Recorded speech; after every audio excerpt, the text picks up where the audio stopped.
வணக்கம் நண்பர்களே, தனுஷ் கிச்சனுக்கு உங்களை நான் வரவேற்கிறேன். இந்த வீடியோல நாங்க பார்க்க போறது வாய்க்கு ருசியான மொறுமொறுப்பான ரிப்பன் பகோடா.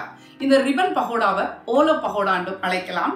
இந்த ரிப்பன் பகோடாவை மொறுமொறுப்பாகவும் சுவையாகவும் செய்யறதுக்கு என்னென்ன பொருட்களை எந்தெந்த அளவுகளில் சேர்க்கிறது, எப்படி செய்யறது பார்க்கலாம் வாங்க. இப்போ இந்த ரிப்பன் பகோடா செய்யறதுக்கு இந்த மாதிரி ஒரு மிக்ஸி கப் எடுத்துக்கோங்க. அதுல 1/4 கப் அளவுக்கு பொட்டுக்கடலை சேர்த்துக்கோங்க. இது சாதாரணமாக நாங்கள் சட்னிக்கு பயன்படுத்துகிற பொட்டுக்கடலை. இப்போ இந்த மாதிரி பொட்டுக்கடலை சேர்த்ததும் கூடவே 4 பூண்டு சேர்த்துக்கோங்க. இந்த பூண்டுக்கு பதிலாக நீங்கள் ஒரு 3/4 டேபிள் ஸ்பூன் அளவுக்கு பூண்டு பவுடர் கூட நீங்கள் சேர்த்துக்கலாம். இப்போ இந்த பொட்டுக்கடலோட அளவு குறைவாக இருக்கிறதுனால இதில் நம்ம சேர்க்க வேண்டிய 1/2 கப்பு கடலை மாவையும் சேர்த்து நல்லா அரைச்சி எடுத்துக்கலாம்.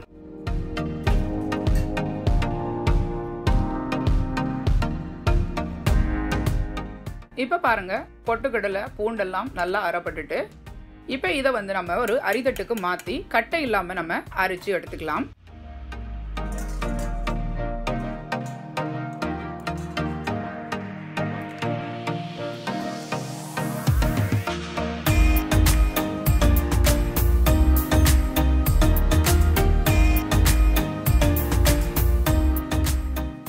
இப்போ இதில் கட்டியாக இருக்கிற சில கட்டிகளை நீங்கள் கையாலுவோ அல்லது ஒரு கரண்டியை பயன்படுத்தியோ நல்லா உடைச்சி விட்டுக்கோங்க. இப்போ பாருங்கள், இது கட்டை, இது நமக்கு தேவையில்லை, இதை நம்ம கொட்டிடலாம். இப்போ அரைச்சி வச்சிருக்கிற இந்த கடலைமா பொட்டுக்கடலை மாவோட 1 கப் அளவுக்கு அரிசிமா சேர்த்துக்கோங்க.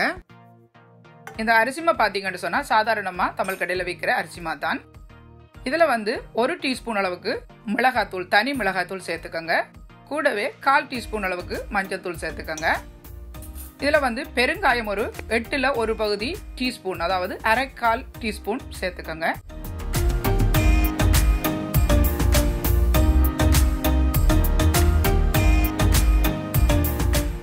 இப்போ இதில் இந்த மாவுக்கு 1 டீஸ்பூன் அளவுக்கு உப்பு சேர்த்துக்கோங்க. கூடவே 1 மேசக்கரண்டி அளவுக்கு வெள்ளை எள்ளு அல்லது கருப்பெள்ளு சேர்த்துக்கலாம். கடைசியாக 1/2 டீஸ்பூன் அளவுக்கு உடைச்ச சின்ன சீரகம் சேர்த்துக்கோங்க. இப்போ ரிப்பன் பகோடாக்கு தேவையான எல்லா பொருட்களும் சேர்த்ததும் ஒரு கரண்டி வச்சோ அல்லது கையாலையோ எல்லாம் நல்லா கலந்து விட்டுக்கோங்க. இந்த மாதிரி அழகா கலந்து விட்டதும் இப்போ இதில் சூடான 4 மேசக்கரண்டி அளவுக்கு எண்ணெய் சேர்த்துக்கோங்க. இந்த சூடான எண்ணெய் நீங்கள் இதில் சேர்த்து பிசைறதுனால இந்த ரிப்பன் பகோடா உங்களுக்கு நல்ல மொறுமொறுப்பை கொடுக்கும். இப்போ இந்த மாவில் சூடான எண்ணெய் சேர்த்துருக்கிறதுனால உடனடியாக கையை வச்சு பிணையாம முதல்ல இந்த மாதிரி ஒரு கரண்டி வச்சு கலந்து விட்டுக்கோங்க.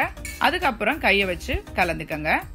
இந்த மா எல்லாத்திலும் எண்ணெய் பிறழும்படி நல்லா பிசைஞ்சு எடுத்துக்கோங்க. முதல்ல தண்ணி எதுவும் சேர்க்கறதுக்கு முதல்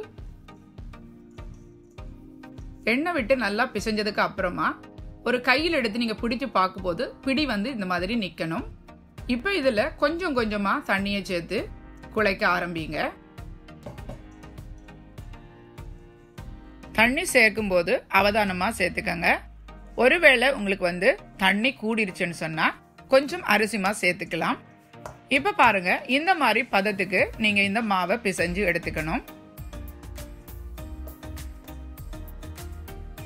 இப்போ இந்த மாவு காயாமல் இருக்க இந்த மாவுடைய மேல் பகுதிக்கு எண்ணெய் கொஞ்சம் பூசிக்கோங்க.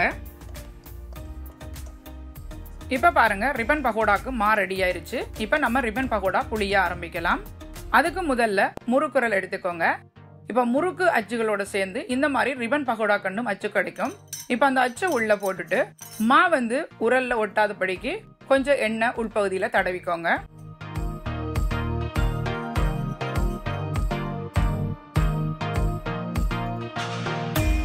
இந்த மாதிரி உரல்ல எண்ணெய் தடவினதும் இப்போ ஏற்கனவே குழைச்சி வச்சிருக்கிற ரிப்பன் பகோடா மாவில் பிரிச்சு எடுத்து அதை உரல் நிறைய நிரப்பிக்கோங்க.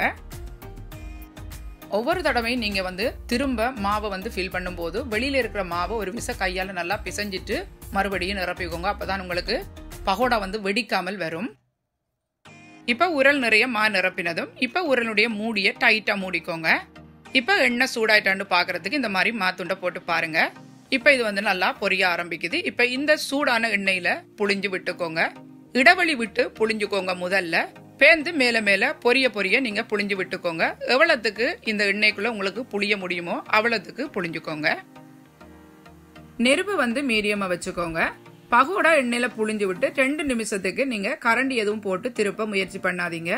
நீங்க பார்க்கும்போது எண்ணெயினுடைய குமிழ்கள் வந்து அடங்கும் போதுதான் அது பொரிஞ்சிட்டுன்னு உங்களுக்கு புரிஞ்சு கொள்ள முடியும். இந்த மாதிரி அடங்கினதும் மற்ற பக்கம் திருப்பி போட்டுருங்க. இப்ப பாருங்க, திருப்பி போட்டு 1 நிமிஷம் ஆயிட்டு இப்ப பகோடா நல்லா பதத்துக்கு பொரிஞ்சிட்டு இப்ப இதை எண்ணெயில இருந்து எடுத்துடலாம். இப்ப பகோடாவை பார்க்கும்போது கலர் கொஞ்சம் வெள்ளையா தெரிஞ்சாலும் நீங்க ஆறுன பிறகு பார்க்கும்போது ரொம்ப அழகாவே இருக்கும். கலர் கொஞ்சம் கூடவே உங்களுக்கு காட்டும். இப்படியே மிகுதியான மாவு எல்லாத்தையும் புளிஞ்சு பகோடாவை எடுத்துக்கோங்க பொரிச்சு. இந்த மாதிரி பகோடாவை நீங்க செஞ்சுட்டு ஆறுனதுக்கு அப்புறமா ஒரு மூடியுள்ள பாத்திரத்துல போட்டு நல்லா அடைச்சு வச்சிருந்தீங்கன்னு சொன்னா நீண்ட நாட்களுக்கு இதே மொறுமொறுப்போடும் சுவையோடும் உங்களுக்கு இருக்கும். இப்ப பாருங்க, மொறுமொறுப்பான ரிப்பன் பகோடா அழகா ரெடி ஆயிருச்சு. இப்ப பாருங்க, இந்த பகோடால கொஞ்சம் கூட எண்ணெய் பற்றே இல்லை, அந்த அளவுக்கு சூப்பரா பொரிஞ்சிருக்கு. இப்ப இதை நான் உங்களுக்கு உடைச்சு காட்டுறேன்னு பாருங்க. பாருங்க எவ்வளவு மொறுமொறுப்பா இருக்குன்னு.